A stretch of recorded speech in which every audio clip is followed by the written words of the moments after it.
Imagina despertarte un día y descubrir que alguien que conoces ha desaparecido sin una palabra. Eso es lo que le sucedió a Tina Sandoval, en un pueblo de Colorado en 1995. Su historia recuerda a un misterio fascinante, completo con comportamientos extraños y un matrimonio fallido. En esta historia, repasaremos su extraña desaparición y la impactante verdad que salió a la luz más de 20 años después, dejando a todos atónitos. Christina Tina Marie Tournee Sandoval comenzó su vida en Windsor, Colorado. Michael y Mary Ellen Tournee dieron la bienvenida a su hija el 17 de marzo de 1972. Era una joven decidida y enérgica que sobresalía en muchas áreas de su vida. Tina se graduó de Windsor High School, donde no solo estudió, sino que también compitió en atletismo, voleibol, baloncesto y knowledge ball. Sus talentos iban más allá del deporte. Tocaba la trompeta en la banda de la escuela y cantaba en el coro. Como la segunda de los 9 hijos de sus padres, asumió naturalmente el papel de cuidar a sus hermanos, inculcándole un fuerte sentido de compasión por los demás. El instinto maternal de Tina la llevó a seguir una carrera en enfermería, y después de la escuela secundaria obtuvo un título de asociado en enfermería en el IFMS Community College. Durante sus años en la universidad, conoció a John Sandoval, quien quería ser técnico en radiología. El compromiso de Tina con su educación fue inquebrantable. También continuó su educación obteniendo una licenciatura en enfermería de la Universidad del Norte de Colorado. Para financiar su educación, trabajaba como enfermera práctica licenciada los fines de semana en el Northern Colorado Medical Center. El compromiso de Tina con la excelencia se reflejaba en sus logros académicos. Se graduó de UNC en mayo de 1995, ubicándose en el 5% superior de su clase de enfermería. Tina comenzó su carrera de enfermería en el Departamento de Oncología del North Colorado Medical Center. La vida personal de Tina estuvo marcada por su matrimonio con John Sandoval, que tuvo lugar el 31 de diciembre de 1991, en las pintorescas montañas rocosas de Colorado. Sin embargo, su matrimonio estuvo lleno de dificultades, y Tina solicitó el divorcio menos de 2 años después de su boda. Su determinación de seguir adelante con su vida y una perspectiva positiva del futuro la llevaron a mudarse a un nuevo apartamento y a retomar las citas. Susan Tournee, la hermana de Tina, se preocupó cada vez más el 19 de octubre. Tina informó a Susan de sus planes de encontrarse con John en su casa después de su turno ese día. Tina consideró la reunión significativa porque giraba en torno a la necesidad de John de firmar ciertos documentos y pagar una deuda con el IRS como parte de los pasos finales en su proceso de divorcio. Sin embargo, la situación era tensa porque John se oponía al divorcio de Tina y no quería que ella saliera con nadie más. Además, Tina estaba preocupada por la reunión debido a algunos incidentes preocupantes en el pasado que involucraban a John, lo que la ponía nerviosa por su encuentro con él. Tina contactó a Susan pidiéndole que la acompañara a la reunión. Desafortunadamente, Susan tenía compromisos laborales ese día y no pudo acompañar a su hermana. En lugar de su presencia real, Susan le pidió a Tina que la llamara justo después de la reunión con John para darle una actualización sobre cómo había ido todo. Susan esperó ansiosamente la llamada de Tina todo el día, pero nunca llegó. Todavía en el trabajo y cada vez más preocupada, Susan decidió involucrar a su madre, Mary Tournee.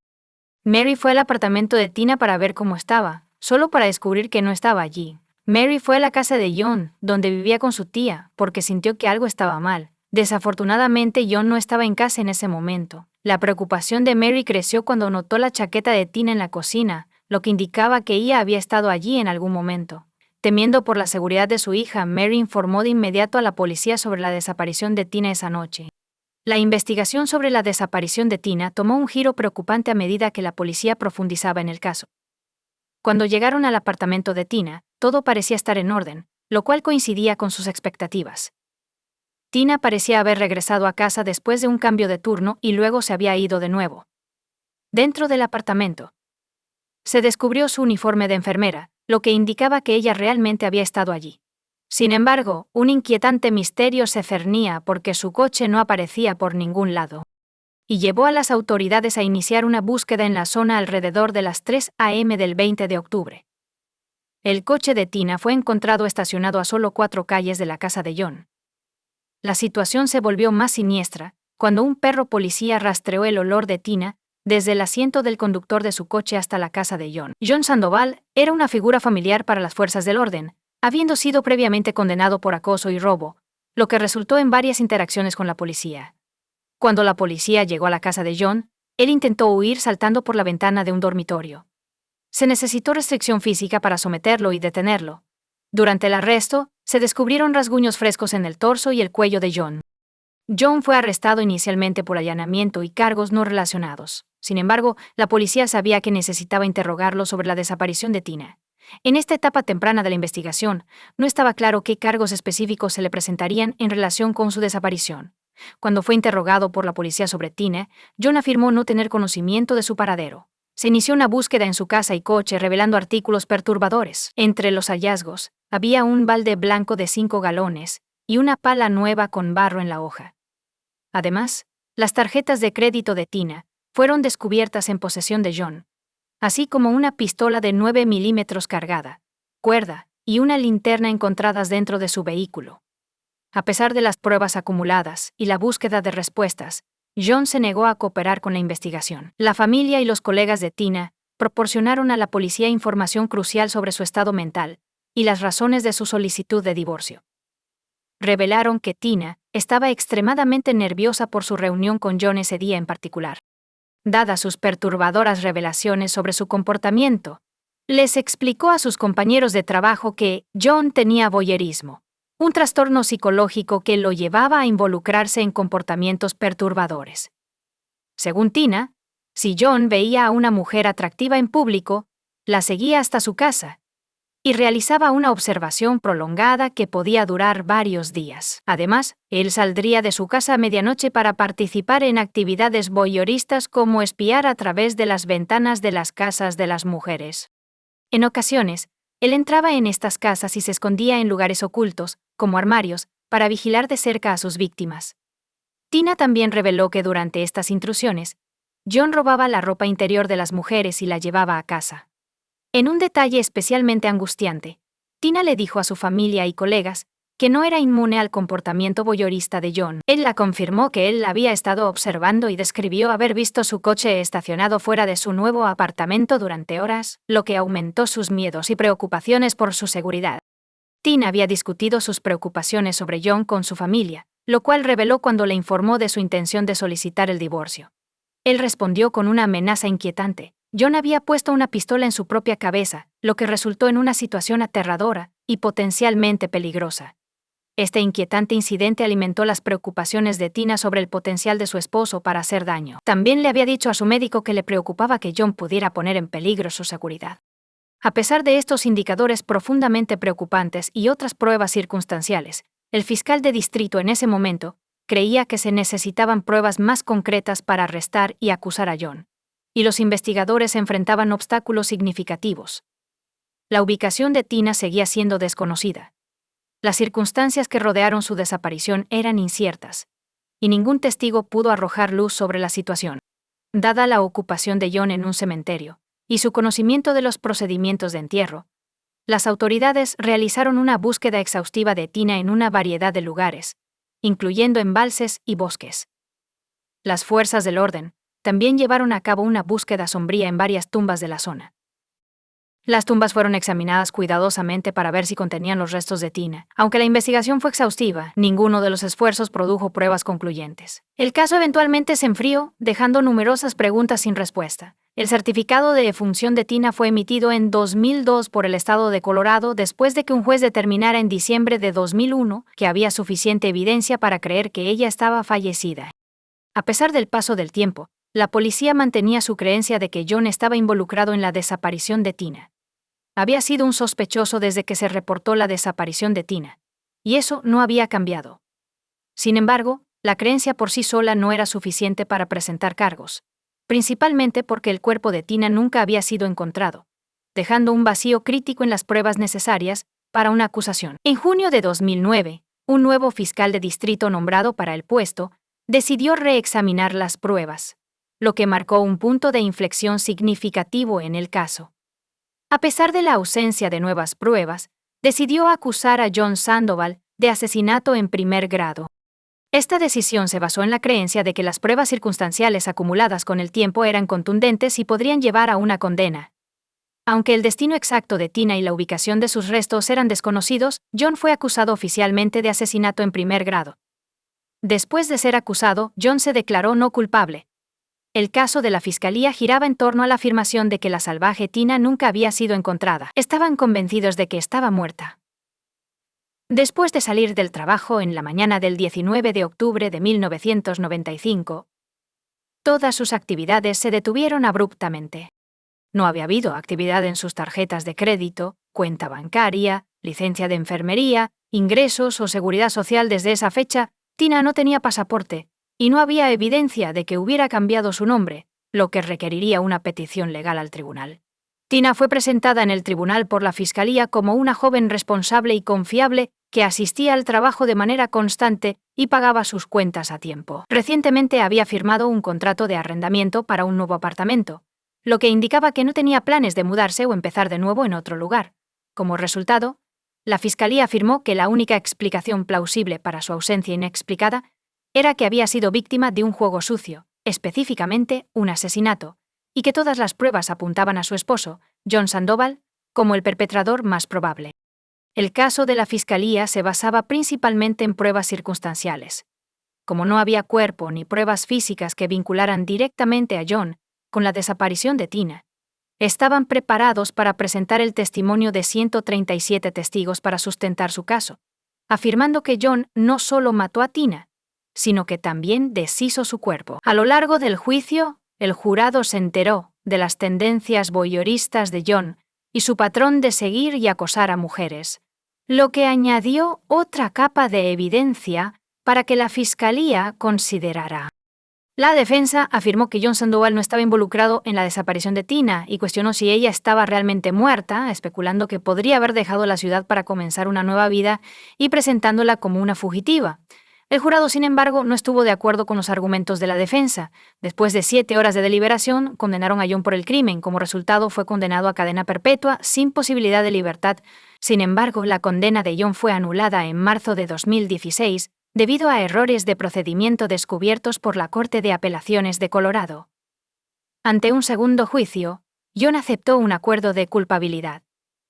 Pidió el acuerdo, que le permitió declararse culpable de un cargo menor de asesinato en segundo grado, a cambio de revelar la ubicación del cuerpo de Tina. La familia de Tina había sospechado durante mucho tiempo que estaba muerta, y esta revelación confirmó sus temores. John luego llevó a las autoridades al cementerio Sunset Memorial Garden de Greeley, específicamente a la tumba del veterano de la Segunda Guerra Mundial, Arthur Hart, quien era una de las 3 tumbas abiertas, el día en que Tina desapareció. John había enterrado los restos de Tina unos 2 pies por debajo de la tumba de Arthur, ocultos por un edredón cubierto con una lona y sellados con cinta adhesiva. Desafortunadamente, los trabajadores del cementerio enterraron por error a Arthur sobre los restos de Tina, después de que John los hubiera escondido allí. Como parte del acuerdo de culpabilidad, John fue condenado a 25 años de prisión más 5 años de libertad condicional. Esta sentencia fue fechada retroactivamente a agosto de 2010, cuando fue originalmente condenado por asesinato en primer grado. Durante la audiencia de sentencia, John se disculpó y ofreció sus condolencias a la familia en duelo de Tina.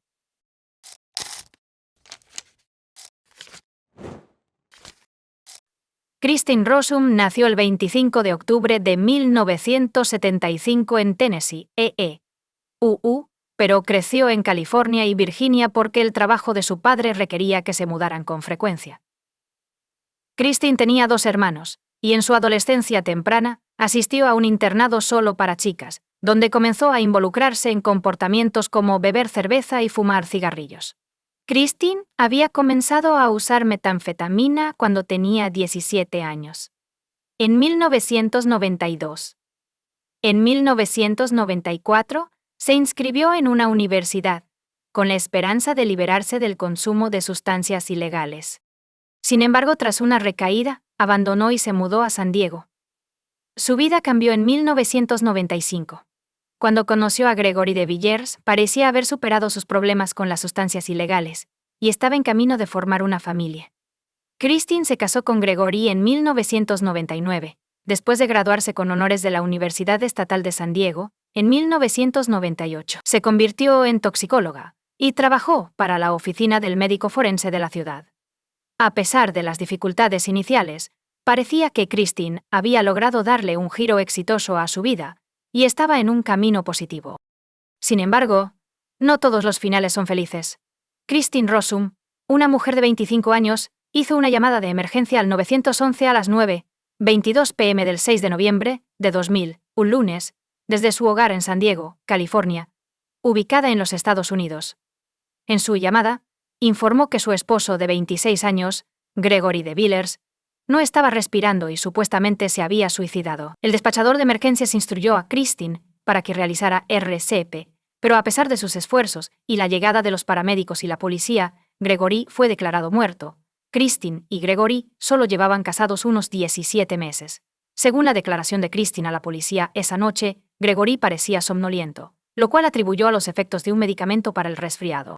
Christine continuó diciendo que se dio un baño y salió para encontrar a Gregory acostado en la cama, sin respirar. Gregory fue encontrado en el suelo del dormitorio, rodeado de pétalos de rosa esparcidos, lo cual desconcertó a la policía. Una foto de boda estaba cerca de su almohada, y las páginas arrugadas del diario de Christine estaban esparcidas por el suelo. Christine afirmó que había movido a Gregory al suelo para realizarle resucitación cardiopulmonar. La policía comparó la situación con una escena de la película American Beauty debido a sus peculiaridades.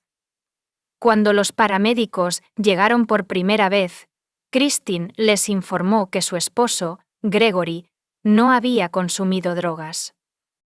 Sin embargo, más tarde cambió su declaración, afirmando que podría haber consumido oxicodona. Cuando llegaron al hospital, Christine le dijo a una enfermera que sospechaba que Gregory había sobredosis de oxicodona. La policía investigó la posibilidad de que la muerte de Gregory fuera causada por una sobredosis accidental de medicamentos para el resfriado y oxicodona. En sus conversaciones con Christine, descubrieron que Gregory estaba angustiado, lo que indicaba que su matrimonio parecía estar en crisis. Esto llevó a Christine a sugerir inicialmente a la policía que él se había suicidado, y como una vía adicional de investigación, los pétalos de rosa esparcidos alrededor del cuerpo de Gregory eran restos de un ramo que él le había regalado por su cumpleaños el 25 de octubre.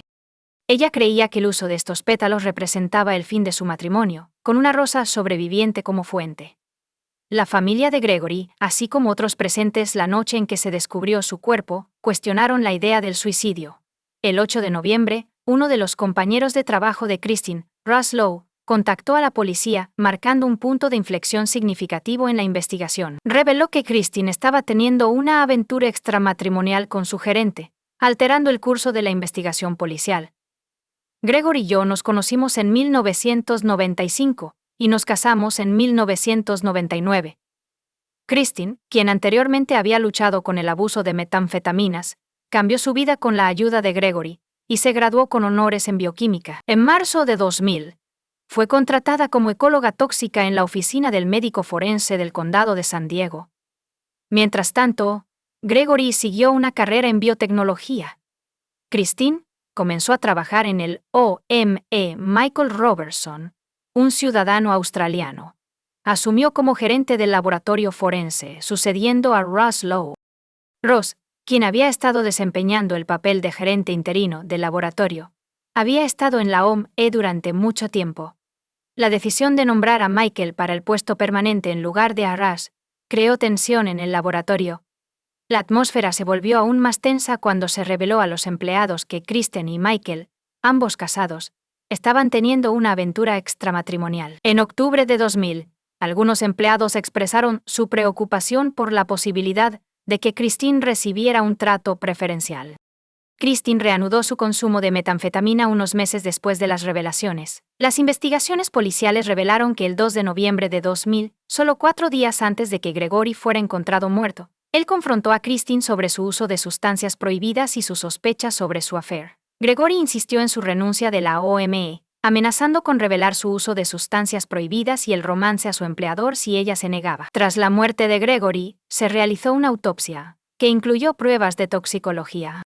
El médico forense, el Dr. Blackburn, determinó que Gregory murió por intoxicación aguda de fentanilo. Los resultados de la toxicología mostraron que las muestras de la autopsia de Gregory contenían niveles extremadamente altos de fentanilo, así como cantidades menores de clonazepam y trazas de oxicodona. Cuando se le preguntó sobre la fuente del fentanilo, Christine afirmó no saber. Sin embargo, la policía sabía que Christine tenía acceso al fentanilo como toxicóloga. La policía especuló que Christine podría haber administrado secretamente el fentanilo a Gregory, lo que resultó en su envenenamiento.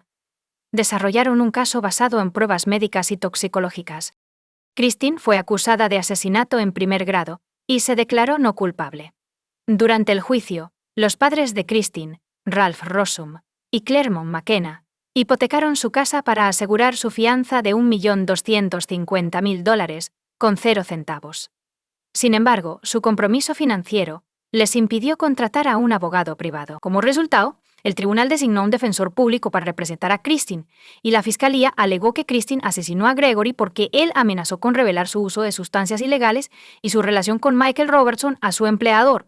La fiscalía afirma que Christine envenenó a Gregory con fentanilo, un potente opiáceo sintético que es 80 veces más fuerte que la morfina. Especularon que ella pudo haber intentado inicialmente hacerle daño con clonazepam, pero cuando eso falló, recurrió al fentanilo. La fiscalía también afirmó que Christine simuló el suicidio en el dormitorio, arrancando páginas de su diario y colocando estratégicamente pedales y una foto de boda alrededor del cuerpo de Gregory. El tribunal se enteró de que Christine, quien tiene un título en bioquímica, supuestamente utilizó su conocimiento de sustancias prohibidas y química para llevar a cabo el envenenamiento. La fiscalía afirmó que Christine intentó persuadir a sus colegas en la oficina del médico forense donde trabajaba de que la muerte de Gregory fue un suicidio. Sin embargo, debido a un conflicto de intereses, el caso fue transferido a otro laboratorio para realizar las pruebas de toxicología, ya que la oficina del médico forense es normalmente responsable de determinar la causa de la muerte en casos. La fiscalía describió las actividades de Christine el 6 de noviembre al jurado. Informó al empleador de Gregory sobre su ausencia y luego se fue a trabajar. Sus compañeros de trabajo informaron que la vieron llorando en la oficina de Michael aproximadamente una hora después de llegar al trabajo alrededor de las 9 a.m. El administrador del complejo de apartamentos donde Christine y Gregory vivían testificó que ella regresó a su apartamento a las 12:10 p.m. Se le vio entrar apresuradamente. Más tarde, a las 12:41 p.m., fue a una tienda de comestibles local y compró algunos artículos. En las horas previas a la muerte de Gregory, ella llamó a Michael varias veces. Se encontraron pétalos de rosa alrededor del cuerpo de Gregory, que Christine atribuyó a la única rosa sobreviviente del ramo que él le había regalado por su cumpleaños. Sin embargo, la policía reveló el recibo, que mostraba que Christine compró una sola rosa. El mismo día Gregory murió.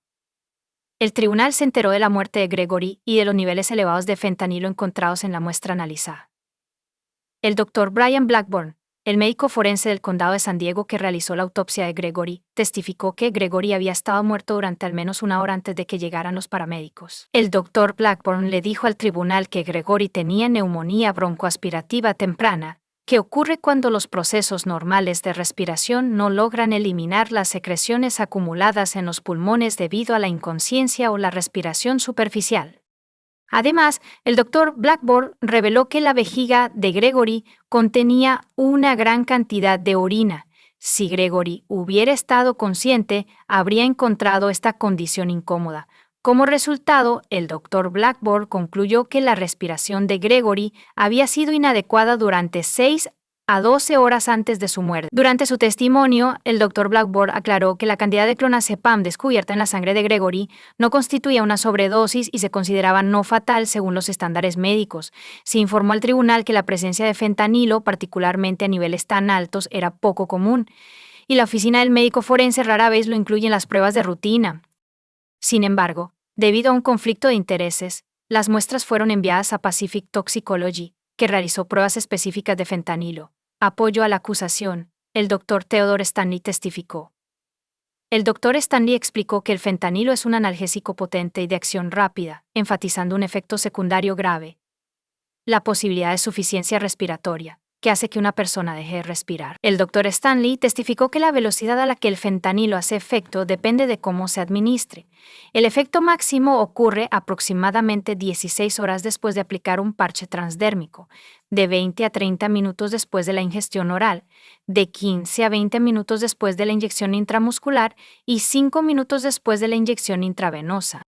El doctor Stanley informó al tribunal que el fentanilo típicamente no se administra por vía oral porque el hígado destruye aproximadamente el 65% de él, dejando solo el 35% en el torrente sanguíneo. Sin embargo, cuando se les preguntó cómo la grasa de Neil entró en el cuerpo de Gregory, ni el doctor Blackburn ni el doctor Stanley pudieron proporcionar una respuesta definitiva. El doctor Stanley propuso que los niveles de concentración variables en el sistema de Gregory, combinados con la evidencia de que estaba inconsciente y respirando de manera superficial durante un periodo prolongado de tiempo antes de su muerte, indicaban que el fentanilo pudo haberle sido administrado múltiples veces. La fiscalía, aunque no pudo proporcionar una explicación definitiva de cómo Christine envenenó a Gregory, sugirió que ella pudo haberle aplicado parches de fentanilo en el brazo mientras él dormía. El tribunal fue informado de que, tras la muerte de Gregory y el descubrimiento del uso de fentanilo, la oficina del médico forense realizó una auditoría de sus drogas confiscadas y estándares de drogas. Esta auditoría descubrió la desaparición de 15 parches de fentanilo y 10 miligramos de estándar de fentanilo. Además, la auditoría reveló que Christine había iniciado sesión en el estándar de fentanilo y estuvo involucrada en los 3 casos en los que los parches de fentanilo desaparecidos fueron confiscados. La oficina del médico forense también descubrió cantidades no contabilizadas de metanfetamina, clonazepam y oxicodona de liberación prolongada. La defensa argumentó que Christine era inocente. Admitieron que el fentanilo fue la causa de la muerte de Gregory. Sin embargo, la defensa afirmó que se suicidó debido a la depresión causada por sus problemas maritales.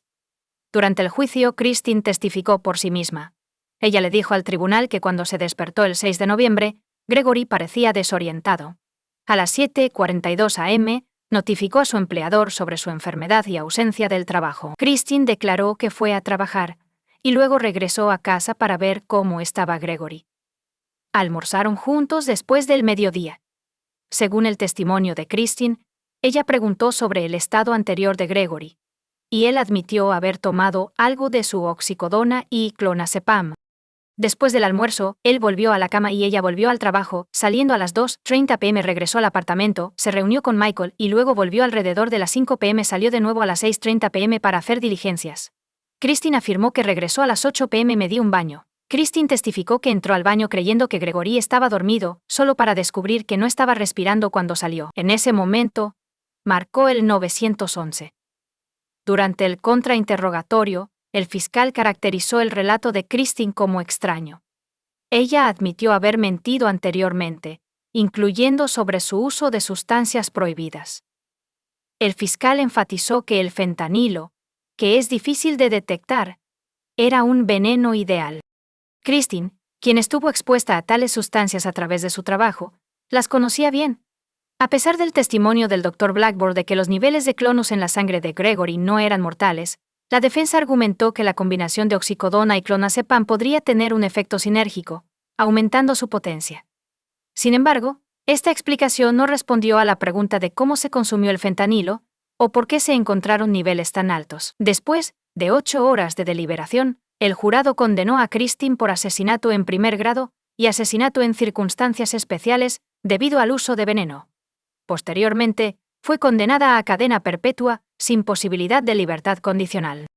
Christine apeló su condena. Durante los procedimientos del Tribunal de Apelaciones, se reveló que su propio equipo de defensa había cometido errores. Sus abogados admitieron que, aunque reconocieron el fentanilo como la causa de la muerte, no solicitaron pruebas de metabolitos de fentanilo en las muestras de autopsia. Esta prueba podría haber determinado si Gregory ingirió fentanilo o si la presencia de fentanilo en las muestras se debió a una contaminación de laboratorio después de su muerte. Si el fentanilo solo se hubiera encontrado en las muestras y no en el cuerpo de Gregory, la afirmación de la Fiscalía de que el fentanilo causó su muerte habría sido falsa. La pregunta es, ¿cómo puede estar presente el fentanilo solo en las muestras?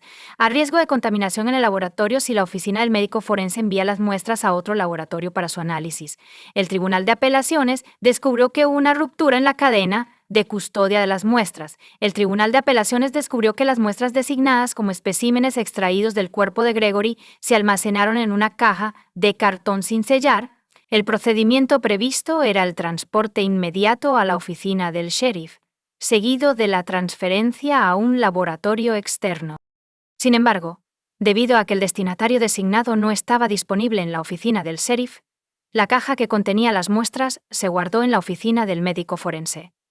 Aproximadamente 36 horas después, fue transportado al laboratorio forense del sheriff. El argumento central presentado ante el Tribunal de Apelaciones fue que durante este periodo, cuando las muestras estaban almacenadas en el OME, cualquier persona con una llave del edificio podría potencialmente acceder a ellas.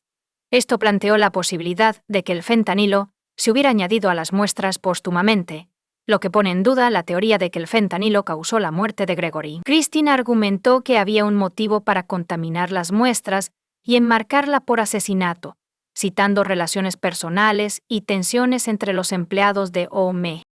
Christine cita un incidente del 8 de noviembre de 2000, en el que Michael, uno de los individuos conectados con el OME, supuestamente le dijo a un toxicólogo en el OME que había examinado una muestra del contenido estomacal de Gregory. Los abogados de Christine cometieron un error al no impugnar la afirmación de la fiscalía de que su esposo murió por una sobredosis de fentanilo, según un panel de 3 jueces del 9º Circuito de Apelaciones de UU. Afirmaron que su equipo legal debería haber probado las muestras de la autopsia en busca de metabolitos de fentanilo en lugar de aceptar la versión de la fiscalía. Sin embargo, no anularon la condena, sino que devolvieron el caso al Tribunal Federal para una audiencia que determinara si el error de la defensa podría haber cambiado el resultado del juicio. No obstante, tras una decisión posterior de la Corte Suprema de EU, que enfatizaba la deferencia del Tribunal Federal a las decisiones de los tribunales estatales en tales asuntos, el panel de la Corte de Apelaciones se negó a ordenar la audiencia en el caso de Christine. Como resultado, su apelación fue denegada y ella permanece en prisión. Michael Robertson, quien fue identificado como co-conspirador durante el juicio de Christine, regresó a Australia y fundó una firma de consultoría forense. Comparte tu opinión con nosotros en los comentarios y suscríbete al canal para más.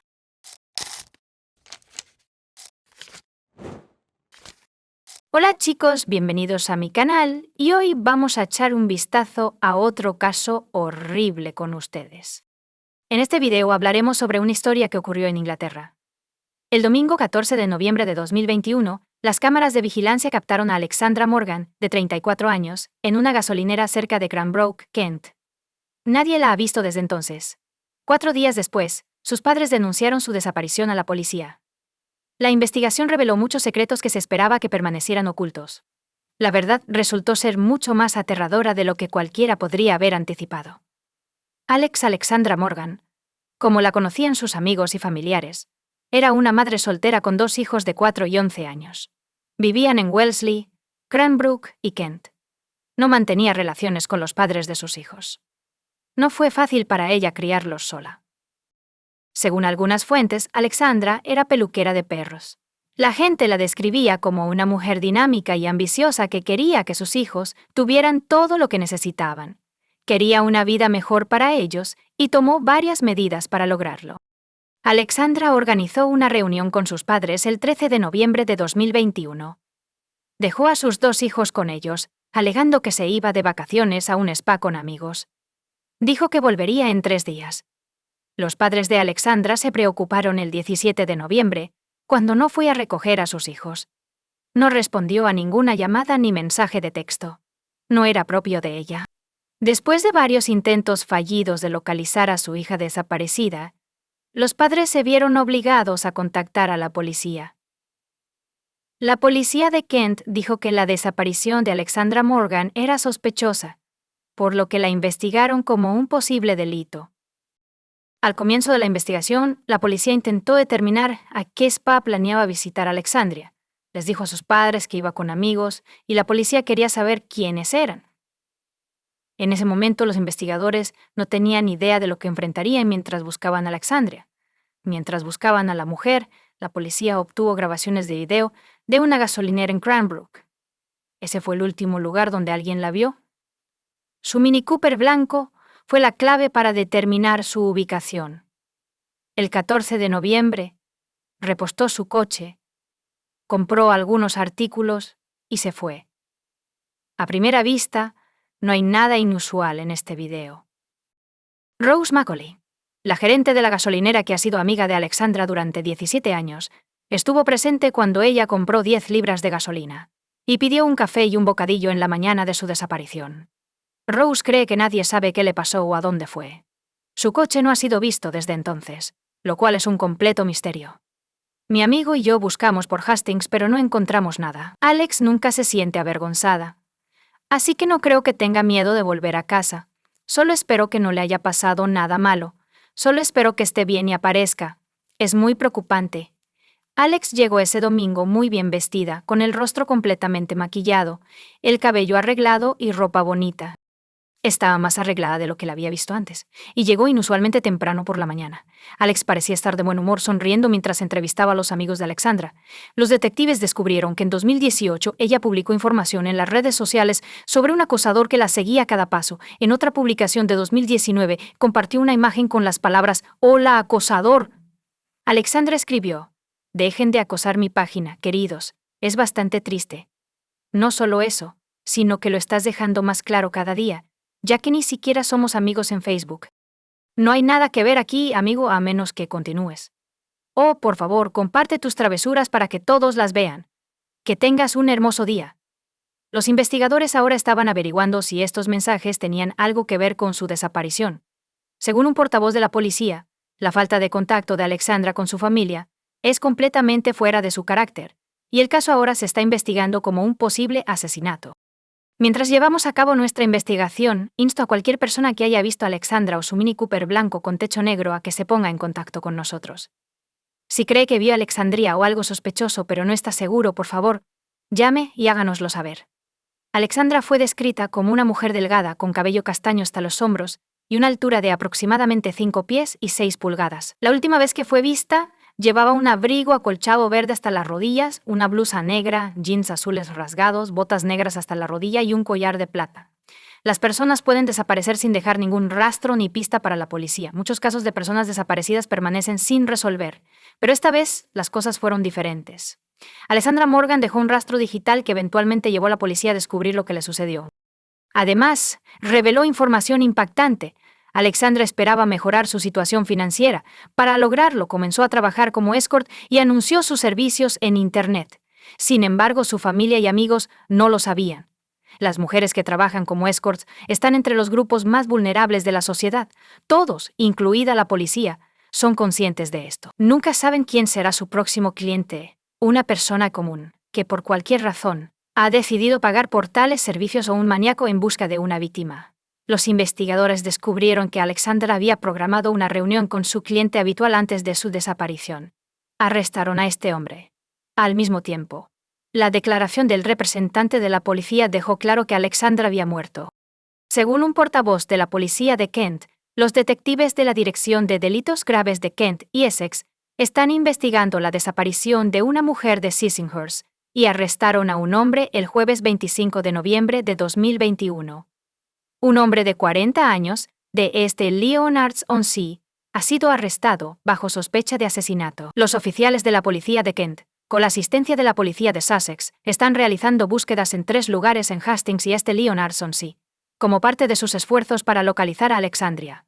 Los residentes pueden esperar una mayor presencia policial en la zona mientras continúan las investigaciones. Arrestaron a Mark Brown. Era un trabajador de la construcción que se casó y tuvo un hijo. Su familia no sabía que él llevaba una doble vida antes de que ella desapareciera. Alexandra lo había conocido varias veces. Según la policía de Sussex, él tiene la intención de comprarle un Mini Cooper. Su primer encuentro ocurrió el 8 de junio de 2021, después de que Brown la descubriera en un sitio web para adultos. Ocurrió en su casa en Sissinghurst, cerca de Cranbrook St. Todo salió bien en ese momento, y se vieron ocasionalmente el 21 de junio. Casi 2 semanas después se volvieron a encontrar. Alexandra fue a una pequeña granja de puentes cerca de Hastings, Kent, que Brown alquilaba para reuniones con mujeres y otros propósitos. Durante agosto y septiembre, se encontraron 7 veces más, y Alexandra no tenía idea de que se estaba metiendo más en una trampa. El 23 de octubre de 2021, Brown le envió un mensaje de texto para ver si estaba interesada en una transacción comercial sin riesgos que él estaba ofreciendo. La propuesta era de 100.000 libras por 3 a 5 días en un hotel, donde él guardaría una nueva identificación, un coche directo y dinero para las compras. Todo lo que necesitaba que ella hiciera era salir a fumar, conseguir algo de dinero y comprar algunas cosas. Esto es un testimonio de su carácter. Las búsquedas en línea de Alexandria tras esta propuesta demostraron su deseo de mejorar la vida de sus hijos. Una de las búsquedas fue sobre el depósito mínimo para una casa en 2021. Una variedad de otras búsquedas revelaron el deseo de Alexandra de iniciar nuevos negocios con el dinero que ganaría. Entre las búsquedas en Internet estaban: ¿cuánto se puede ganar dirigiendo una tienda de camas solares en el Reino Unido? ¿Cuánto impuesto pagaría sobre $100,000 con 0 centavos? Alexandra les dijo a sus padres que iba al spa con sus amigas, pero en realidad iba a encontrarse con Mark Brown en la granja. Ella salió de la casa el 14 de noviembre, y las imágenes de las cámaras de seguridad la mostraron comprando gasolina en Cranbrook a las 7:20 a.m. Llegó a Little Bridge Farm alrededor de las 8 a.m. 3 días después, el 17 de noviembre, Brown trasladó el coche de Alexandra a su casa en Hurst Lane en St. Leonard's, habiendo reemplazado previamente su matrícula con una falsa. La madre de Alexandra contactó a la policía el 18 de noviembre después de que su hija no recogiera a los niños y dejara de responder llamadas y mensajes de texto. El 23 de noviembre, la policía descubrió grabaciones de CCTV que mostraban el coche de Alexandra siguiendo al Jaguar de Brown por el camino hacia Little Bridge Farm. La policía de Kent bloqueó el acceso a la granja y comenzó a interrogar a Brown. Admitió que se había reunido con Alexandra. Sin embargo, afirmó que ella se fue después de 45 minutos. Él declaró que la policía podría tomar sus huellas dactilares y una muestra de ADN 2 días después, el 25 de noviembre. Arrestaron a Brown, el principal sospechoso en el caso de Alexandra Morgan. Pero antes de continuar y antes de contarles qué le sucedió, volvamos a cuando Alexandra no tenía idea de que Mark Brown existía. Lee tenía 33 años y era madre de 3 hijos, pero no tenía la custodia de sus hijos. Lea era una amante de los animales que cuidaba de un caballo, 3 cabras, 2 perros, un mastín llamado Duke y una pomerania llamada Lady. El 25 de marzo de 2018, Mark Brown contactó a Leah a través de un sitio web de acompañantes donde ella anunciaba sus servicios. Brown y Alexandra Morgan se conocieron en el mismo sitio web. Unos años después, a finales de 2018, Brown y Ware habían comenzado a salir y alquilar un apartamento juntos. Cuando su contrato de arrendamiento expiró 6 meses después, se mudó al patio de Brown en Little Bridge Farm y vivió en un contenedor de envío. Brown comparó su relación con una montaña rusa. Resulta que Leah llevaba un estilo de vida caótico. Era una beneficiaria que recibía pagos semanales en su cuenta, los cuales Brown retiraba frecuentemente para ella. Tenía antecedentes de consumo de drogas ilegales y problemas de salud mental. Sin embargo, muchas personas afirmaron que ella estaba trabajando arduamente para obtener la custodia de sus hijos, mientras describía a su hija. La madre de Leah afirmó que ella era un ángel. Añadió que, aunque Leah nunca había disfrutado de la escuela, siempre había preferido a sus animales. Brown y Ware tuvieron una relación de 3 años antes de que ella desapareciera sin dejar rastro en mayo de 2021. Leah pasó la noche del 5 de mayo. En las primeras horas del 6 de mayo estaba con un amigo y convicto traficante de drogas, Jack Tyler. Tomaron las sustancias juntos.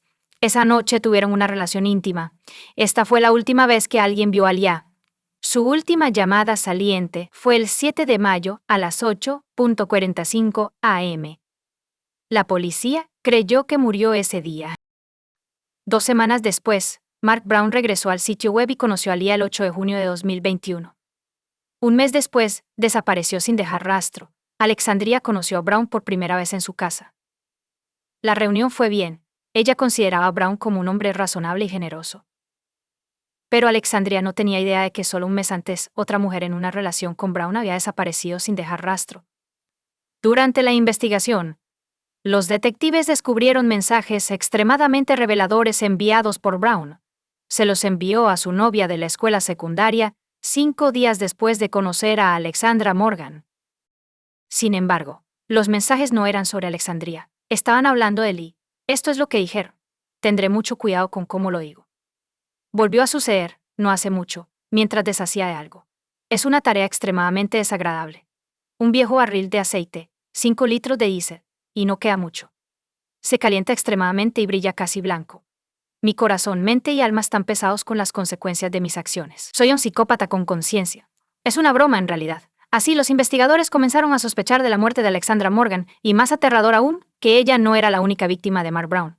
Un portavoz del equipo de delitos graves de la policía de Sussex declaró que, a pesar de las extensas investigaciones, no hemos encontrado a Leah ni su cuerpo y estamos pidiendo la ayuda del público para localizarla o cualquier cosa relacionada con su desaparición. Después de que Brown fue arrestado el 25 de noviembre de 2021, la policía registró su granja. Descubrieron un barril dentro del cual alguien había quemado algo recientemente. Los expertos examinaron su contenido y descubrieron restos óseos y dentales. El examen de laboratorio confirmó que estos eran los restos de Alexandra Morgan. En una declaración conjunta, Neil Kimber de la policía de Kent y Andy Wolstenholme de la policía de Sussex dijeron: «Nuestros pensamientos están con las familias de Alexandra y Leah durante este difícil momento. Aunque hemos localizado los restos de Alexandra, aún no hemos encontrado a Leah, y nuestras investigaciones están en curso. Instamos a cualquier persona que tenga información sobre Leah o Alexandra a que se comunique con nosotros de inmediato». Leah es descrita por la policía como una mujer blanca delgada, que mide 5 pies y 6 pulgadas de altura, con cabello negro, muy largo y ojos azules. Se sospechaba que tenía tatuajes de un dragón en su pierna derecha, escritura china en su cadera derecha, y un hada sentada sobre una flor encima del nombre Ryan en su pierna derecha. La búsqueda en Brown's Farm duró aproximadamente un mes, concluyendo el 7 de enero de 2022. La policía descubrió los huesos de un pomerania en el estanque, junto con un peso atado a su collar. Los investigadores creían que era el perro de Leah, que Brown abandonó cruelmente tras la muerte de Leah. Aunque la policía no pudo localizar los restos de Leah Ware, Brown fue acusado de su muerte el 1 de febrero de 2022. Anteriormente, lo habían acusado del asesinato de Alexandra Morgan. A lo largo del interrogatorio, Brown negó los cargos en su contra. Sin embargo, cuando le informaron sobre las pruebas que mostraban que había quemado el cuerpo de Alexandra Morgan, admitió su muerte. Sin embargo, Brown insistió en que Alexandria había muerto como resultado de un accidente. El juicio de Mark Brown comenzó el 17 de octubre de 2022. Durante el juicio, surgieron nuevos detalles sobre estos dos casos. El jurado descubrió que Brown retiraba dinero de la cuenta bancaria de Leah Ware de manera regular tras su desaparición. Tras la desaparición de Leah el 7 de mayo de 2021, Brown recogió su medicación recetada y retiró dinero de un cajero automático cada semana, utilizando su nueva tarjeta bancaria. Entregaron la tarjeta a la dirección de su hermana Cheryl, luego colocaría el escondite y la medicación en un remolque para caballos que pertenecía a su mascota. El abogado de la acusación de Bertie, Duncan Atkinson, detalló varias veces en las semanas siguientes a la desaparición de Leah Ware cómo Brown tomó 200 libras de su cuenta, el máximo permitido en una transacción. Esto resultó en que el saldo de Leah cayera de más de 2.000 libras a 45 libras. En julio de 2021, los jurados fueron informados de que Brown retiró 200 libras de la cuenta de Leah 2 veces poco después de transferir 200 libras a su propia cuenta. Cuando le preguntaron por qué hizo esto, explicó que probablemente usó sus 200 libras y luego las reemplazó. En ese momento, alguien me debía 430 libras, así que lo más probable es que me las devolvieron. Atkinson afirmó que los retiros de la cuenta de Leah no tenían nada que ver con ella y todo que ver contigo. ¿Es esto una coincidencia? Murió después de recibir su nueva tarjeta bancaria. Brown respondió: «No estoy seguro de a qué te refieres porque, hasta donde yo sé, ella no está muerta». Atkinson pregunta si estamos huyendo, señora. «¿Dónde está el dinero, ¿Sabías que Leah estaba en una situación donde el dinero no la ayudaría?». Brown respondió: «No estoy seguro de en qué planeta vives». Leah deseaba que Brown dejara a su esposa por ella. Esto fue declarado por una de sus amigas durante el testimonio en el juicio. Quizás influyó en la decisión de Brown de cometer el crimen. Durante el juicio por la muerte de Alexandra Morgan, Brown declaró que su muerte fue accidental. Afirmó que Alexandra resbaló y cayó sobre una herramienta, lesionándose la cabeza en el taller que alquiló en Little Bridge Farm. Afirmó que corrió hacia ella y descubrió que había mucha sangre. Como resultado, agarró una toalla e intentó detener la hemorragia de su cabeza. Cuando movió su cabeza para colocar la toalla debajo, había más sangre. El fiscal Duncan Atkinson objetó, afirmando que cuando la vio por primera vez, ella se había desplomado sobre su espalda. Ya hay mucha sangre en su cabeza. Entonces, antes de hacer cualquier otra cosa, está claro que está herida, necesita ayuda y requiere un médico. Eso es absolutamente obvio. Brown respondió: «Sí, pero estaba en pánico, y lo primero que hice fue agarrar una toalla para ayudar a detener la hemorragia». Ella ya se había ido en ese momento. y lo hice una prioridad, realizar la RCP porque no podía encontrar un pulso. No llamé a una ambulancia porque mi primera prioridad era detener la hemorragia y luego verificar el pulso. No tiene sentido llamar a una ambulancia.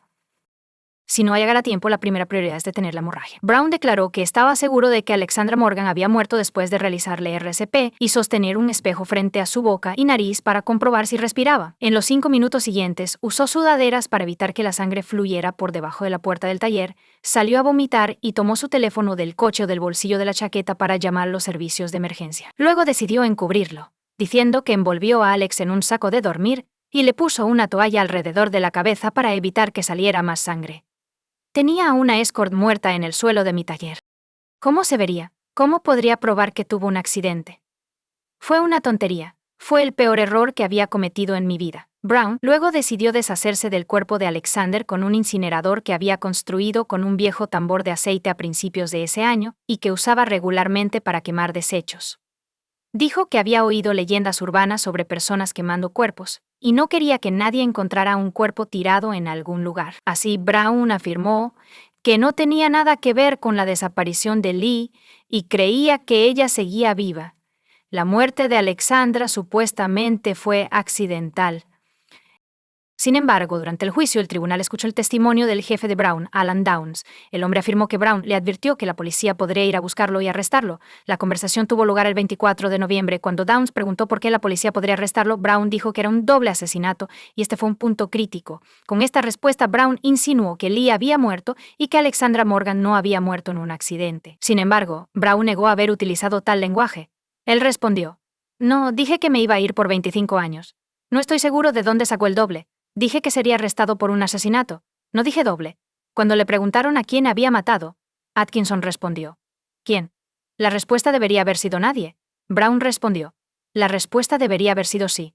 Pero eso no era lo que esperaba que sucediera. No puedo probar que no maté a Alex, y no esperaba que nadie me creyera. Por eso hice lo que hice».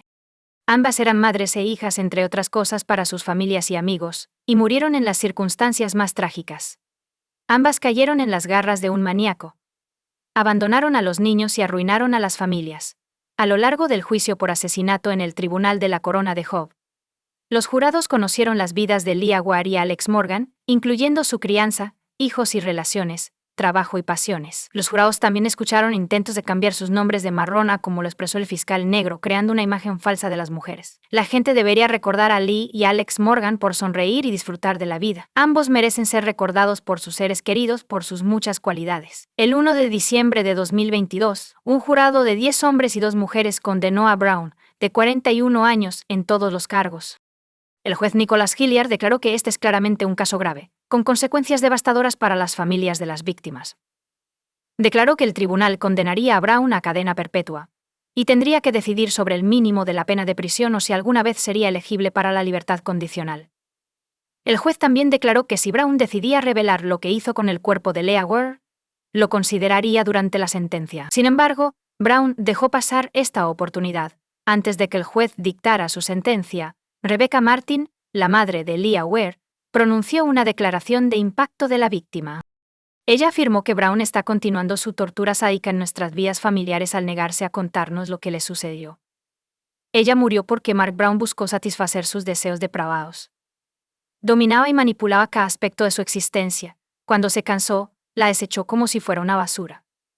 El tribunal también escuchó a los padres de Alex Morgan, quienes la describieron como brillante, enérgica y decidida a tener éxito. Enfrentó desafíos, pero los estaba superando y miraba hacia el futuro con sus 2 hijos, a quienes adoraba. El 13 de enero de 2023. El tribunal condenó a Mark Brown a 2 cadenas perpetuas. Será elegible para libertad condicional en 49 años. El juez Hilliard, quien condenó a Brown en su ausencia después de que se negara a comparecer en la corte, declaró: «Ninguna sentencia que imponga es una medida de las vidas perdidas. Nada puede corregir lo que el acusado ha hecho. Eso no es posible. Su conciencia no se ve afectada por lo que ha hecho». Comparte tu opinión con nosotros en los comentarios y suscríbete al canal para más.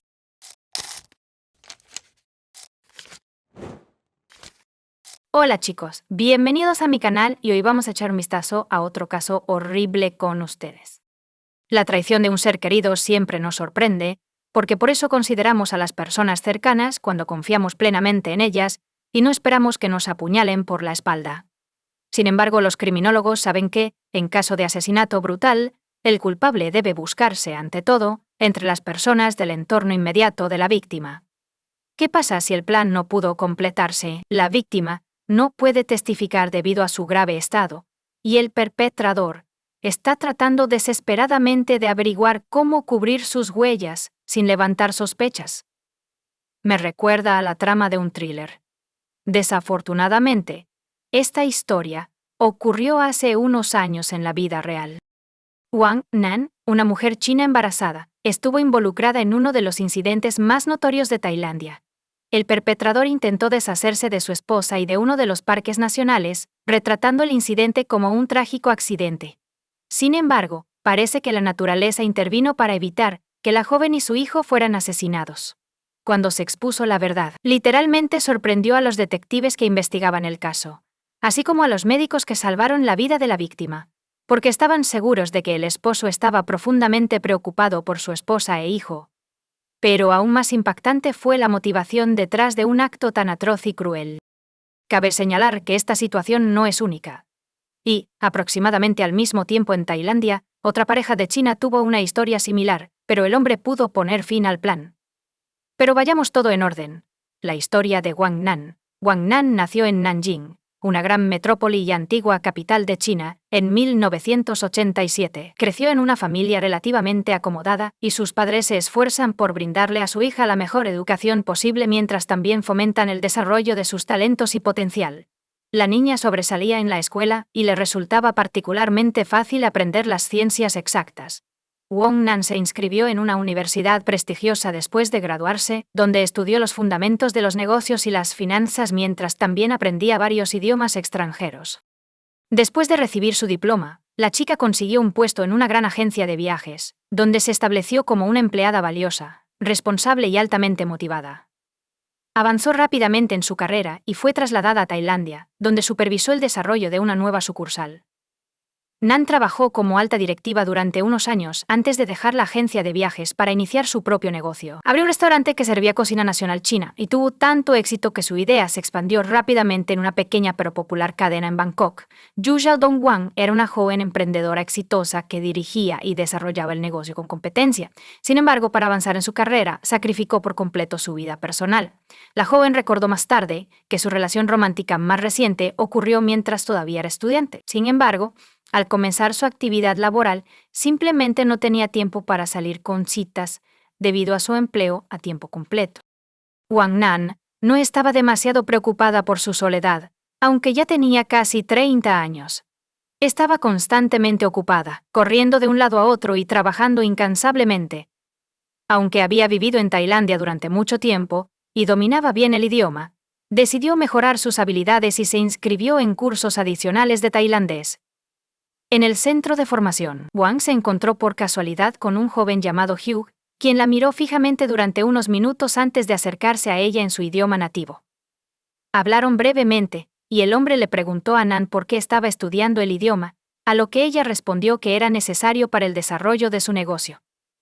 Yu sugirió que intercambiaran tarjetas de presentación para que pudieran conocerse y socializar un rato. Nan se mostró reacia a seguir charlando, pero lo hizo por cortesía. Le dio su tarjeta de presentación, y él le dio la suya a cambio. La tarjeta de presentación de Xiao Dong indicaba que estaba en el negocio de exportación-importación en Bangkok. Wang no se impresionó y simplemente tiró la tarjeta de presentación en su bolso olvidándose de ella. Solo Yu parecía estar genuinamente interesado en la joven y la llamó al día siguiente. Sin embargo, estaba demasiado ocupada con el trabajo para mantener una conversación por más de unos minutos, así que rechazó la invitación para tomar un café. Unos días después la situación se repitió, y Nan rechazó salir en una cita, citando su apretada agenda y los preparativos para una próxima conferencia de negocios. Tenía la intención de expandir sus relaciones comerciales y conocer nuevos socios allí. Pero Yu llegó al evento con un lujoso ramo de flores. Después de esperar a que Nan estuviera libre, se acercó a ella y le pidió salir de nuevo. Wang Nan fue sobornada debido a su persistencia. porque nadie había intentado con tanto empeño llamar su atención antes. Ella aceptó encontrarse con él para cenar y tener un encuentro romántico inesperado. Parecía que Yu no simplemente se enamoraba de los hombres, literalmente se le había ido la cabeza. Él constantemente le mostraba afecto, le hacía sorpresas agradables y regalos, le entregaba flores en la puerta cada mañana con pequeñas notas románticas dentro, y la llamaba al menos 2 veces al día para decirle buenos días y buenas noches. Las emociones de Wang eran mixtas. Por un lado, le molestaba la obsesión del chico, pero por otro, se sentía halagada de que alguien intentara conquistar su corazón. Así que, inesperadamente, por primera vez en mucho tiempo, la joven inició una relación romántica.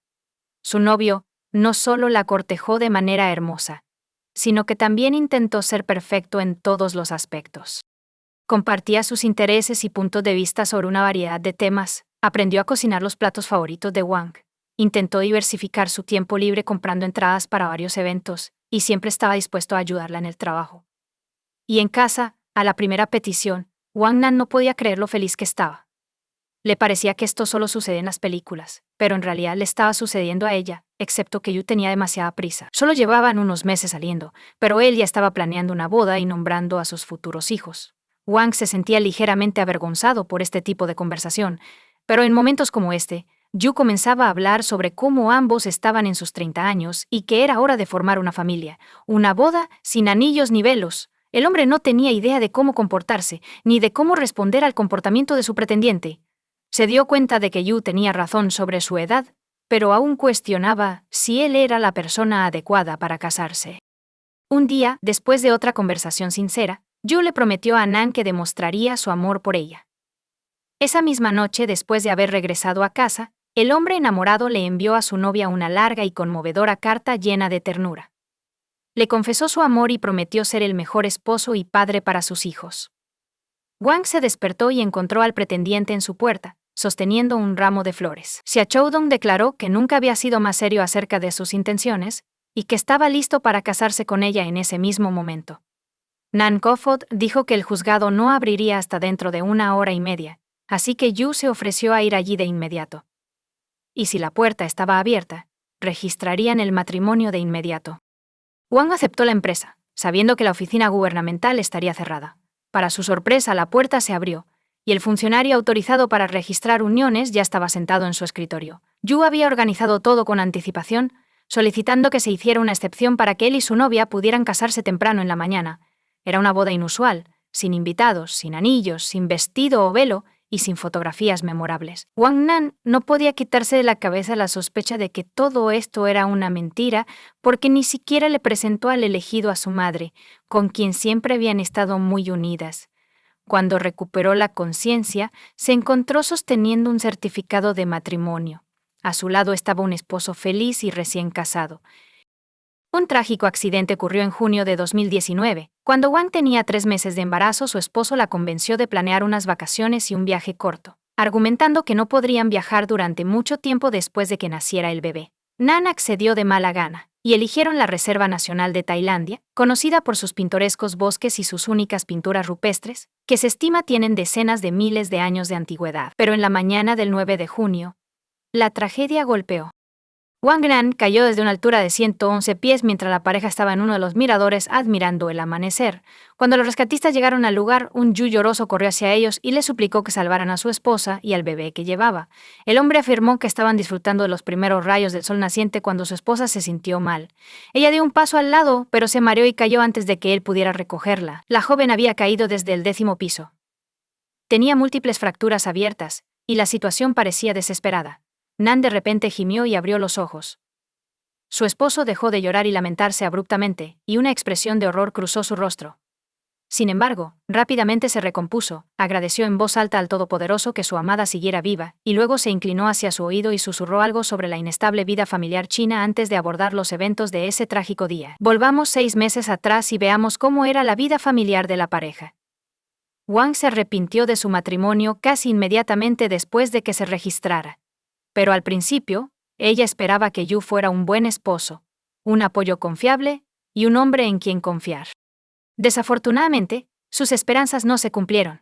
Y pronto, el nuevo esposo mostró su verdadero carácter. Pasaba casi todo su tiempo en casa jugando a videojuegos, gastando libremente el dinero de su esposa mientras no contribuía en nada al presupuesto familiar. Cuando su esposa le preguntó por qué no iba a trabajar, Xiaodong explicó que su negocio estaba en una baja estacional y que podía descansar por el momento. Sin embargo, esta ley había crecido demasiado, así que la joven decidió preguntar sobre el trabajo de su esposo. Fue entonces cuando descubrió que su exitoso negocio de exportación e importación existía únicamente en papel y tarjetas de presentación impresas. Wang se dio cuenta de la magnitud de su error en ese momento, ya que ni siquiera había considerado redactar un acuerdo prenupcial. Así que ahora su esposo puede gastar libremente lo que ella gana, y si se divorcian, él reclamará su propiedad. La pareja tuvo una conversación seria durante la cual Yu lloró como un niño y le aseguró que superaría sus dificultades temporales y encontraría un buen trabajo. Sin embargo, pronto quedó claro que no iba a buscar nada y estaba bastante contento de estar a la sombra de su esposa. Era un hombre adulto que se comportaba como un niño. Pasaba casi todo su tiempo jugando a videojuegos, y si hacía algo en casa o ayudaba a su esposa en el restaurante, se aseguraba de pedirle dinero para él. Wang eventualmente se cansó de eso, y le dijo que no le daría ni un centavo más, hasta que encontrara un trabajo robando a su propia esposa y a un niño no deseado. Yu desapareció al día siguiente de esa conversación, llevándose consigo el certificado de matrimonio y la tarjeta de identidad de Nan.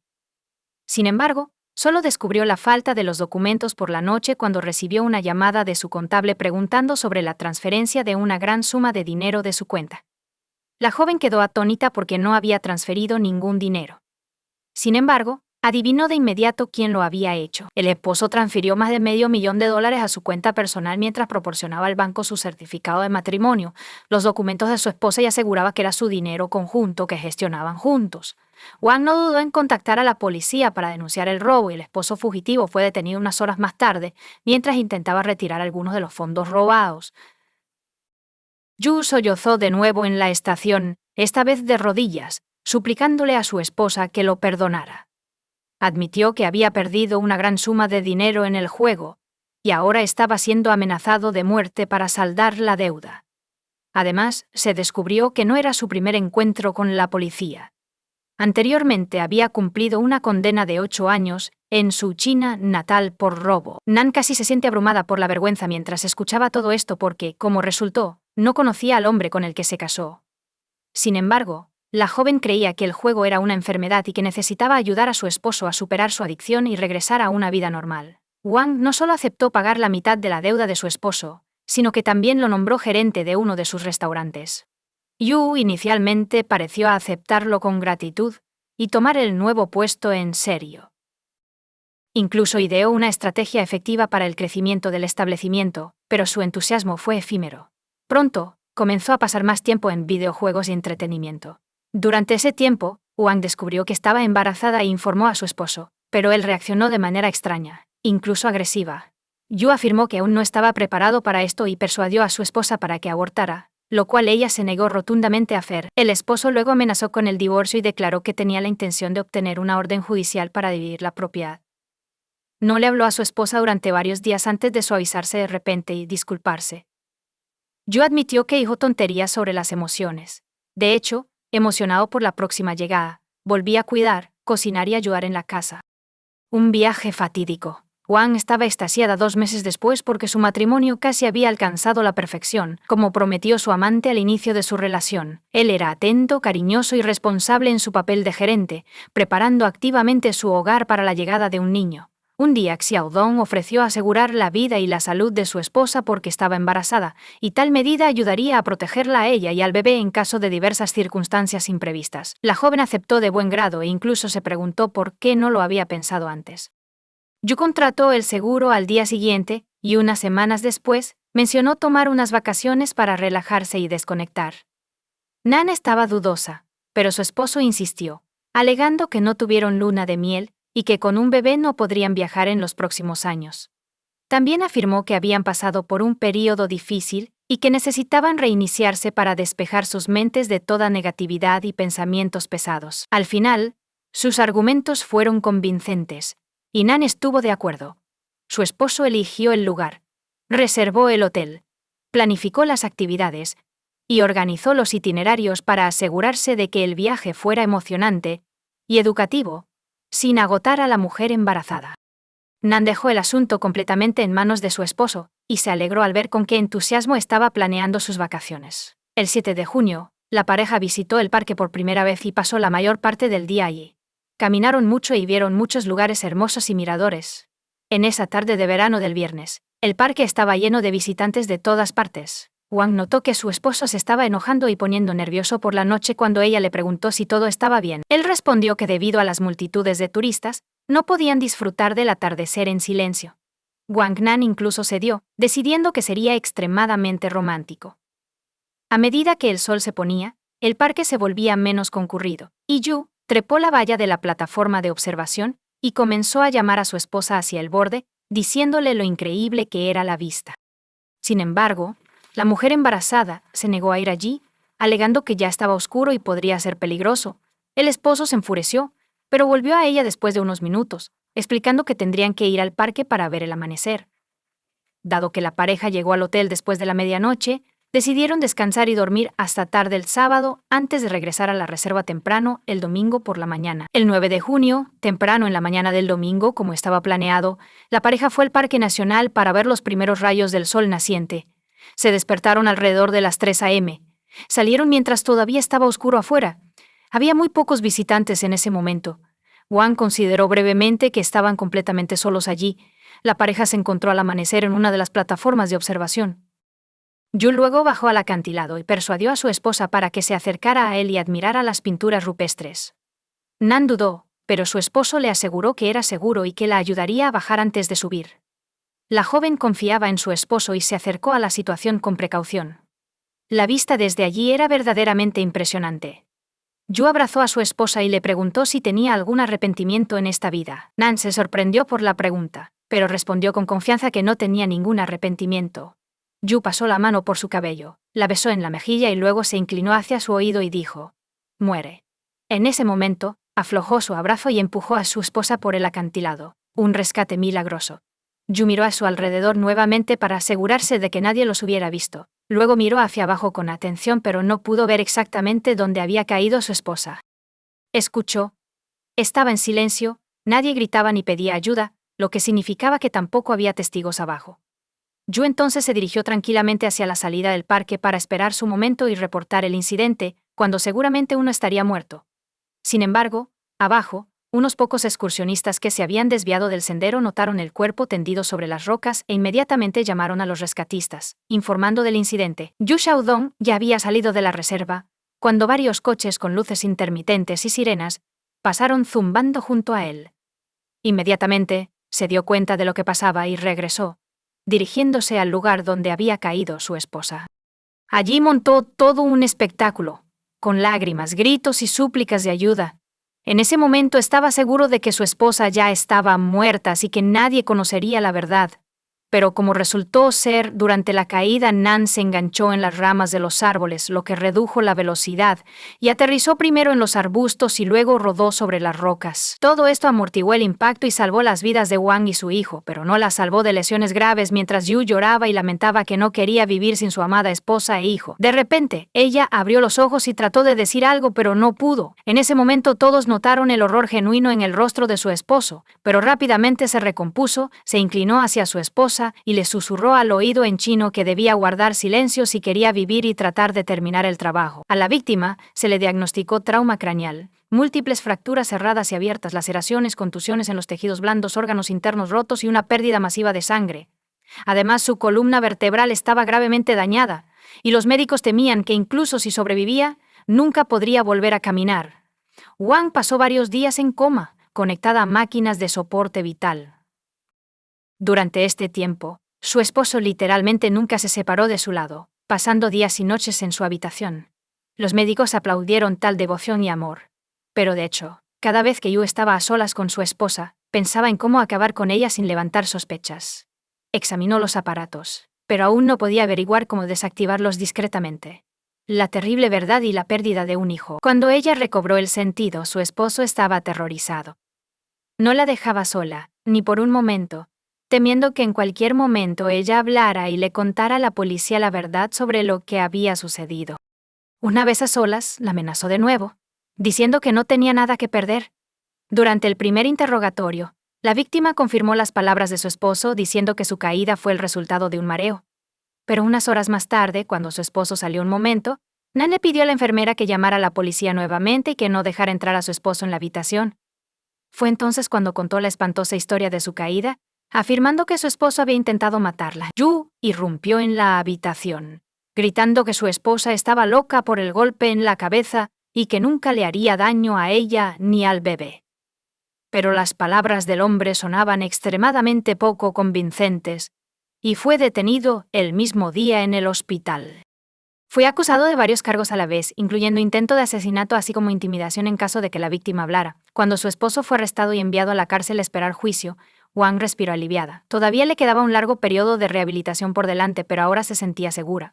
Al principio había esperado que el embarazo pudiera salvarse porque el bebé había sobrevivido a la caída desde las alturas. Sin embargo, debido a los fuertes analgésicos, fueron necesarias varias operaciones bajo anestesia general, así como la necesidad de inyectar antibióticos. Los médicos insistieron en el aborto porque la prioridad era la vida de la madre, y el feto, con toda probabilidad, aún moriría por tantas drogas. Fue un gran shock para Nan, pero siguió las recomendaciones del médico. Juicio y sentencia. Xiaodong negó categóricamente su culpabilidad y seguía insistiendo en la versión del accidente. En la prisión, se comportó con calma, contrató buenos abogados y estaba seguro de que escaparía del castigo, o que éste no sería demasiado severo. Los investigadores y el fiscal a cargo del caso no tenían dudas de que el acusado había cometido el crimen por interés propio y la esperanza de recibir un gran pago de seguro, así como heredar la fortuna de su esposa, que en ese momento ascendía a casi $2,5 millones. Sin embargo, en uno de los interrogatorios, Yu literalmente dejó a todos boquiabiertos al hablar de otro motivo para su acto inhumano. Resulta que se molestó con su esposa cuando ella aceptó pagar solo la mitad de su deuda debido a su pasión por el juego. En opinión del hombre, si su esposa realmente lo amara, habría pagado todas sus deudas porque ella tenía el dinero. Xiaodong entonces decidió que Wang no lo amaba, y que tenía el derecho de castigarla por ello. Después de estas palabras, el acusado se quedó en silencio y al darse cuenta de que había dicho demasiado, dijo que lo habían malinterpretado. Pero su confesión inesperada, así como el testimonio de Nan, fueron suficientes para enviarlo a prisión por mucho tiempo. En marzo de 2021, el acusado fue declarado culpable y condenado a cadena perpetua, pero Xiaodong y sus abogados presentaron varias apelaciones, y 6 meses después, el tribunal tailandés mostró una increíble clemencia, reduciendo la cadena perpetua a solo 10 años de prisión. Juan y sus seres queridos quedaron impactados por la decisión, diciendo que una sentencia tan indulgente sentaría un mal precedente que podría alentar a otros a cometer actos igualmente horribles. También en Tailandia, alrededor de la misma época, ocurrió un caso similar en la isla de Phuket, donde un nacional chino ahogó a su esposa, alegando que fue un accidente de natación en la playa. También lo hizo por el seguro. Dado que se probó el hecho del asesinato, el hombre fue condenado a muerte. Xiaodong, por otro lado, fue condenado a solo 10 años por el intento fallido de asesinato y, de hecho, por el asesinato del feto. ¿Cómo ha resultado hasta la fecha el destino de Huang Nan? El veredicto final en el caso de un hombre aún no se ha emitido. Yu está cumpliendo su condena de 10 años, y la mujer herida está tratando de impugnar la decisión del tribunal. En paralelo, Yu también está presentando apelaciones en un intento de probar su inocencia y ser liberada, ya que Xiaodong defendió a sus numerosos parientes que afirmaban que él era un empresario rico y que estaba mal casarse con él por motivos egoístas. Sin embargo, no hay forma de probarlo, ya que el hombre no tiene más que enormes deudas. En cuanto a Nan, contrariamente a las predicciones del médico, después de una serie de complicadas cirugías y una larga rehabilitación, la joven pudo volver a ponerse de pie. Aprendió a caminar de nuevo, y la mayor parte del dinero que ganaba lo gastaba en su recuperación. En 2023, Nan volvió a trabajar y pudo revitalizar su negocio, que una vez fue exitoso. También ha creado y dirigido una organización dedicada a ayudar a las mujeres que son víctimas de la violencia doméstica. También dirige su propio blog, tratando de advertir a las mujeres sobre los errores que ella misma cometió. Comparte tu opinión con nosotros en los comentarios y suscríbete al canal para más.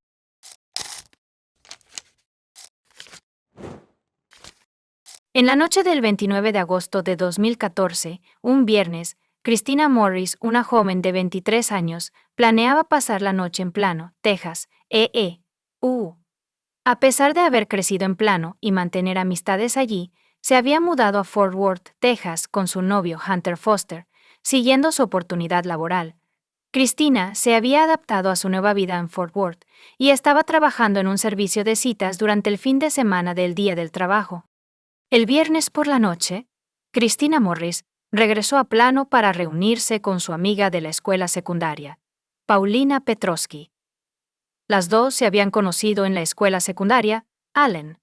Paulina vivía en The Shops at Legacy, y Plano recibió a Christina y a algunos amigos de la escuela secundaria Allen en su apartamento. El grupo, en su mayoría conocidos de Allen High School, se reunió en el apartamento de Paulina a las 9 p.m. Después de algunas copas, alrededor de las 11 p.m., una parte del grupo fue a Harry's Tavern durante 30 minutos antes de reunirse nuevamente en Scruffy Duffy's.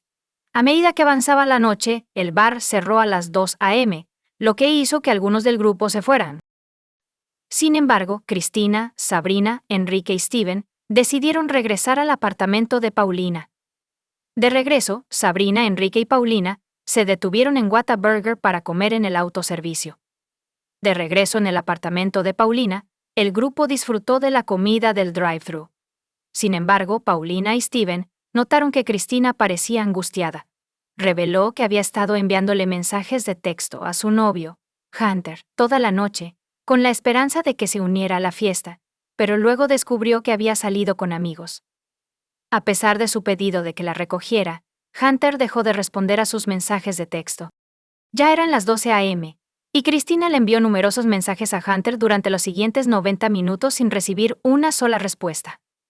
Los mensajes de Christina comenzaron pidiéndole a Hunter que fuera a buscarla, seguidos de preguntas sobre lo que estaba pasando. Le suplicó a través de múltiples mensajes, informándole de sus obligaciones laborales al día siguiente, e incluso diciéndole que había perdido las llaves de su coche. A las 3:01 a.m., la frustración se apoderó de ella ya que Hunter seguía sin responder. Christina le envió un mensaje de texto, expresando su decepción, deseándole buenas noches y transmitiendo el sentimiento de que habías perdido lo mejor que te podría haber pasado. Christina luego le envió a Hunter mensajes de texto adicionales informándole que estaba tomando un taxi a casa y diciendo, «Te veré un día entre las 3:20 a.m. y las 3:48 a.m». Siguió enviando mensajes haciéndole saber a Hunter que no estaba enojada. Su teléfono se había muerto y había encontrado sus llaves del coche, así que decidió conducir a casa. El último mensaje de texto de Christina a Hunter fue enviado a las 3:48 a.m. El estado emocional de Christina empeoró mientras enviaba mensajes a Hunter, Steven y Paulina, quienes intentaron consolarla. Inicialmente consideró pasar la noche en el apartamento de Paulina. Christina finalmente cambió de opinión y expresó su deseo de regresar a Fort Worth. A pesar de la oferta de Steven de llevarla a casa a la mañana siguiente, Christina insistió en irse a casa esa noche. Dado que no había consumido mucho alcohol y lo había hecho más temprano en la noche, los demás no la consideraron lo suficientemente intoxicada como para conducir. Al mismo tiempo, Christina decidió irse. Enrique también decidió irse a casa, expresando su intención de acompañar a Christina hasta su coche mientras se dirigía a ver a su novia. Cuando salieron del apartamento de Paulina, Steven llamó a Christina para ver cómo estaba, ya que ella había estado llorando justo antes de irse. Le aseguró que estaba bien y que ya casi llegaba a su coche. Sin embargo, cuando llegó el 30 de agosto, Christina no se presentó al trabajo, lo que causó preocupación entre sus colegas. A pesar de múltiples intentos de contactarla a través de mensajes de texto, llamadas telefónicas y redes sociales, Christina no respondió. Este comportamiento era inusual en ella, dada su ética de trabajo responsable. Sus colegas vieron una publicación en Facebook de un amigo instando a Christina a que los llamara, expresando una profunda preocupación. Temiendo que algo pudiera estar mal, los colegas de Christina contactaron a su amiga, quien luego contactó a la familia de Christina, solo para descubrir que no tenían idea de dónde estaba. Los padres y la madrastra de Christina contactaron a sus amigos para averiguar dónde estaba, y descubrieron que la última ubicación conocida era cuando estaba en el apartamento de Paulina. Cuando contactaron a Enrique, les informó que se había ido con Christina, pero que tomaron caminos separados por la acera. Enrique mencionó que Christina estaba al teléfono cuando se separaron, pero no tenía idea de con quién estaba hablando. Los padres de Christina la reportaron como desaparecida debido a preocupaciones por su bienestar. Durante la investigación, la policía interrogó a Hunter. Hunter inicialmente no cooperó con la policía, pero eventualmente accedió a entregar su teléfono celular. Lo hizo de mala gana después de borrar varios mensajes de texto. Hunter informó a la policía que no estaba en casa la noche del viernes especificada. En cambio, afirmó haber estado en Concrete Cowboy en Dallas, admitiendo que había recibido múltiples mensajes de texto de Christina esa noche. Afirmó que no las había leído y que no estaba revisando su teléfono activamente. Hunter declaró que solo regresó a casa el sábado por la mañana, alrededor de las 10 a.m. o 11 a.m., para descubrir que Christina estaba ausente, asumiendo que estaba molesta y se quedaba con amigos. No expresó ninguna preocupación. El sábado por la noche, aún sin tener noticias de Christina, salió con amigos nuevamente. Hunter declaró que solo se preocupó cuando el padre de Christina se puso en contacto con él el domingo para preguntar por su paradero. A pesar de las afirmaciones de Hunter, algunos de los amigos de Christina y su padre sugirieron a la policía que Hunter estaba involucrado en el uso o la distribución de sustancias ilegales. Hunter admitió a la policía que la noche del 29 de agosto estaba vendiendo y usando sustancias prohibidas, así como bebiendo alcohol. Cuando el bar cerró a las 2 a.m., Hunter explicó que había ido al Hotel UEB con amigos. Cuando le preguntaron si siguió el plan esa noche, Hunter lo negó, pero admitió que los eventos eran algo confusos. A pesar de las sospechas que rodeaban el relato de Hunter sobre la noche del viernes, la policía tuvo que verificar y corroborar cuidadosamente la información proporcionada. A pesar de las sospechas sobre Hunter y una posible conexión con la desaparición de Christina, no había pruebas concretas de que él le hubiera hecho daño o estuviera involucrado. Como parte de la investigación, la policía fue al estacionamiento donde Christina había dejado su coche esa noche de viernes. Christina y el grupo del apartamento de Paulina habían aparcado todos en el garaje de Harry's Tavern. Allí descubrieron que el Toyota Celica de Christina seguía perfectamente cerrado. No se encontraron signos de lucha ni evidencia de juego sucio en el estacionamiento. Para reconstruir los eventos, la policía obtuvo las grabaciones de vigilancia de la zona. Christina y Enrique entraron juntos al garaje a las 3:55 a.m., según las imágenes de las cámaras de seguridad, el 30 de agosto. Sin embargo, solo 2 minutos después se vio el coche de Enrique saliendo de su espacio de estacionamiento, saliendo del garaje a las 3:58 a.m. Desafortunadamente, las imágenes no mostraron a Christina ni a su coche saliendo del garaje. Durante su conversación con Enrique, él le dijo a la policía que salió del apartamento de Paulina con Christina y que se separaron al final del complejo de apartamentos porque sus coches estaban estacionados en diferentes garajes. Renee le dijo a la policía que la última vez que vio a Christina, ella estaba hablando por teléfono con alguien. Sin embargo, Enrique afirmó que no tenía más información porque había llamado a su novia en ese momento. Cuando la policía pidió ver el registro de su teléfono para confirmar la línea de tiempo, Enrique afirmó que estaba enviando mensajes de texto a su novia en lugar de hablar con ella por teléfono. Cuando la policía pidió revisar esos mensajes de texto, Enrique explicó que no era posible porque su teléfono estaba configurado para eliminar automáticamente los mensajes más antiguos. La policía descubrió que Enrique envió un mensaje de texto a su novia la noche del 29 de agosto a las 8:02 p.m., seguido de un breve intercambio a las 10:30 y 8 p.m. Cuando su novia pidió una llamada, Enrique respondió a las 10:41 p.m., diciendo que tenía sueño. A pesar de que su novia creía que él estaba en casa en la cama, Enrique en realidad estaba en el apartamento de Paulina en ese momento.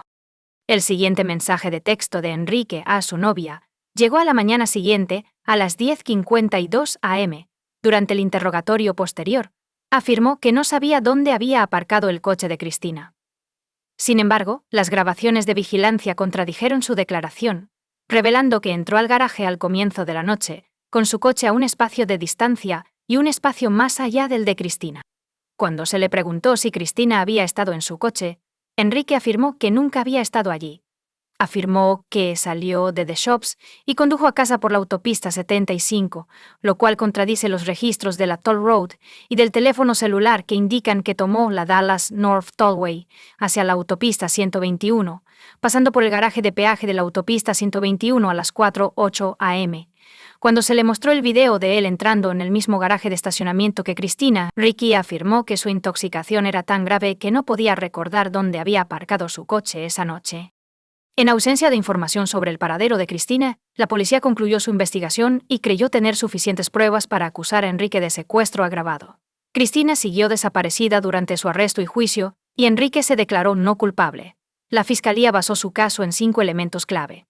Primero, Enrique fue la última persona en ver a Cristina esa noche. En segundo lugar, el coche de Enrique tenía daños en la parte delantera y había sido limpiado a fondo. Tercero, lesiones. Cuarto, datos del teléfono celular. Sus teléfonos celulares se comunicaron con las mismas torres de celular. Quinto, el ADN de Cristina fue descubierto en el maletero del coche de Enrique. Se informó al jurado que Enrique y Cristina caminaron juntos hacia el estacionamiento después de salir del apartamento de Paulina alrededor de las 3:55 am. Sus coches estaban estacionados uno al lado del otro y la fiscalía especuló que el secuestro ocurrió dentro del garaje o en un momento posterior. La fiscalía sugirió que Enrique pudo haber herido a Cristina intencional o involuntariamente en el garaje, posiblemente al colocarla en el maletero. Sugirieron que Enrique salió del garaje con Cristina en el maletero, o que ella aceptó un aventón, pero luego decidió no hacerlo. Más tarde, se presentó como evidencia el metraje de vigilancia del garaje, contradiciendo la declaración inicial de Ricky a la policía de que se habían separado. Las grabaciones mostraron que un solo coche salió del garaje unos minutos después, y no se vio a ninguna otra persona salir durante los siguientes 20 o 30 minutos. Durante el juicio, se reveló que Enrique debía empezar a trabajar a las 8 am. Sin embargo, esa mañana de sábado, solo llegó a las 10:51 am, según un colega, parecía tener resaca de la noche anterior y desaliñado. El compañero de trabajo describió a Enrique como con moretones y rasguños en el brazo, así como una cojera notable. Además, el compañero de trabajo notó lo que pensaba que era una marca de mordisco en la parte interna del antebrazo de Enrique. Enrique afirmó haber estado involucrado en una pelea en The Shops and Legacy, alegando que la persona con la que estaba peleando lo mordió mientras lo tenía en una llave de estrangulación. Sin embargo, Enrique más tarde cambió su historia, diciéndole a su compañero de trabajo más tarde esa semana que un aro de llanta le había caído en la mano mientras intentaba rotar los neumáticos de su coche, lo que resultó en las marcas. La novia de Enrique testificó, diciendo que lo vio el sábado por la noche y notó una lesión en su mano derecha, así como cortes en su mano y nudillos. Durante los procedimientos judiciales, la jefa de Sabrina testificó que creía que Enrique estaba románticamente interesado en ella esa noche. Él parecía molesto cuando ella eligió acostarse en una cama, en lugar de sentarse junto a él en el sofá. En respuesta, él dijo: «Está bien, me voy a casa», y ella interpretó su tono en ese momento como enojado. Enrique se fue, y cuando Cristina estaba saliendo, él se ofreció a acompañarla hasta su coche. Steven Nickerson testificó que llamó a Cristina después de que ella salió del apartamento. Le dijo que estaba casi en su coche y sonaba bien. Ella prometió enviarle un mensaje una vez que llegara a su coche, pero no cumplió.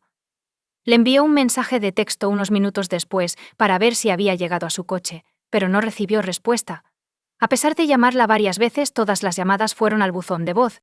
Al día siguiente se volvió a llamar, pero no se contestó. La fiscalía utilizó las grabaciones de las cámaras de seguridad de la gasolinera Kroger como prueba. El 3 de septiembre, las imágenes mostraron a Enrique limpiando el lado del pasajero del coche con un trapo antes de limpiar el maletero y lavar el coche. La policía encontró una botella de remover de olores, un limpiador multipropósito, un limpiador todo en uno, toallas de papel y trapos en su basura. La fiscalía presentó pruebas sobre los teléfonos celulares, afirmando que los dispositivos de Cristina y Enrique estaban conectados a las mismas torres de telefonía celular cuando Enrique salió del estacionamiento. El teléfono de Cristina se conectó a la torre de celdas de Spring Creek Boulevard a las 3:46 am, según documentos judiciales del 30 de agosto. A las 3:00 am, el teléfono de Enrique se conectó a la misma torre. Ambos teléfonos también recibieron señales de la torre celular en 5800 Granite Parkway, en cuestión de minutos.